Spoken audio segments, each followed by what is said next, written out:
Hello. In the last video we looked at the monastic church. This time I'm going to take a look at the cloister and its associated buildings. Cloister is perhaps the definitive monastic building. The name comes from the Latin claustrum, literally an enclosed space. They're familiar to us as a rectangular court attached to the monastic church, surrounded by a range of buildings into which the cloister aisles give access. The concept of a cloister was introduced by the St Gall plan, which we saw in part 6. It becomes the norm in England and Wales in the mid-10th century, part of the reforms that are instigated by Dunstan and agreed at the Great Council of Winchester in 973, called to ensure that monastic practice was consistent across the country, and written up in the Regularis Concordia, which we mentioned in part 7. And it specifies provision of a cloister, a common refectory, a common dormitory, and a room set aside for daily meetings, a chapter house. So unsurprisingly, the first cloister in the now familiar style was at Glastonbury, where Dunstan was the abbot. And it doesn't change significantly over the centuries. Usually connected to the south side of the church. This will vary according to the requirements of the site. Drainage will depend on the way the land slopes, etc. So the site requirements will dictate it, but usually on the south side, very occasionally on the north side of the church. Tintern Abbey is an example. Except for the Carthusians, who live more solitary lives in their individual cells, there is remarkably little difference in the design of the monasteries and their cloisters between the different orders. And that standardisation is really useful, because if you visited a medieval monastery, you would very soon be able to find your way around. Useful to us as well, because when we visit these sites today, often in ruins, once we have an idea of that plan in our minds, we can quickly orient ourselves and begin to understand the site. And the same facilities are provided at all the monasteries. Even the modest ones, they might be smaller, less elaborate, but they will have the same facilities as the wealthier abbeys. A few survive in a very well preserved state. At Gloucester, for example, and the cloisters here were used as a location in the Harry Potter movies. At Norwich, and again at Durham. But they're relatively fragile structures, and if these buildings are allowed to get into disrepair, then they're amongst the first to collapse. They have the appearance of simply being aisles which link the different buildings and rooms that lead off them, and they do serve that purpose, but they are also the monk's living room, especially the alley beside the church. This is where the monks would read, study, copy manuscripts and meditate, either on integral stone benches, as at Gloucester, or on wooden carrels, small individual desks. Chapter house and dormitory invariably on the east range, and the east range was also common place for books to be kept, either in a purpose-built library or in wall cupboards. But the alley would be kept clear for processional use, and the east alley was also used for burials.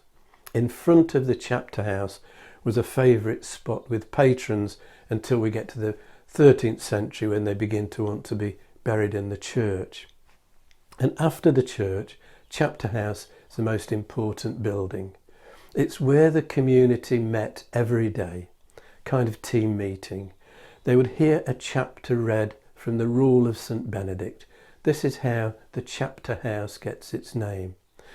They would remember and commemorate saints, former brethren and patrons, deal with any problems of discipline, make announcements, agree business matters. So it's their boardroom as well. Typically it would be vaulted with benches around the walls for the monks and with a place for the abbot in the centre of the east wall. And traditionally In front of that spot is where abbots would be buried. 19 abbots were sardined into this spot at Fountains by 1346, and then they too begin to be buried in the church. Dormitory on the first floor of the East Range, with easy access via night stairs into the church choir for the night service. Day stairs give access to the cloister alley. The dormitories would all originally be open plan, with beds along the walls and then chests down the centre where changes of habit could be kept. Many remain like this through to the dissolution. Others show a greater move to privacy from the mid-13th century onwards, with wooden partitions being introduced, and over time some of these turn into two-room chambers, so sort of a bed and a study for the monks. And the abbots too want their privacy, move out into private houses.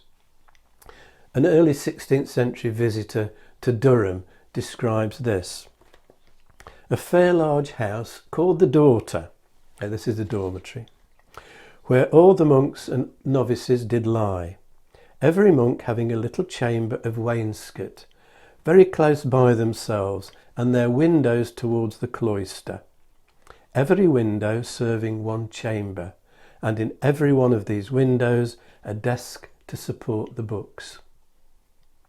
The refectory, the kitchen, the lavatory, the washing facilities, normally in the South Range. These are the buildings that need drainage. The ritual washing facility, the lava, was frequently architecturally very decorative. It's a way of emphasising the spiritual importance of ritual cleansing. This is Southwick Priory, an Augustinian priory in Hampshire, and the lava here was only discovered in 1985. It had been bricked up when the priory became a private house after the dissolution. It's in a poor state today, but we can see a drawing of what it originally would have looked like. Purbeck marble, 7 canted niches, they're very elaborate, and would have had a pewter trough below.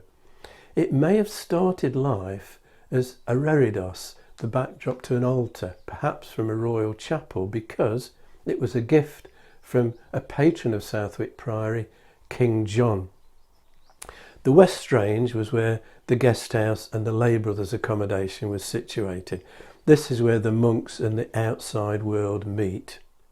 Now, because the cloister model came from southern Europe, where the climate was slightly warmer, the majority of cloister arcades were open. They must have been pretty cold and cheerless for much of the year. From the 14th century onwards, the wealthier monasteries begin to glaze their cloisters. The open area at the centre of the cloister might have a well, sometimes called the cloister garth or cloister garden. And the plants that are grown in monastic gardens we can identify from contemporary herbals. And next time I'm going to have a look at those plants and their medicinal uses. If you've enjoyed this video, hit the like and subscribe buttons and click on the notification bell to be informed when the next video is released. Or you can subscribe by clicking on the rose window over my shoulder.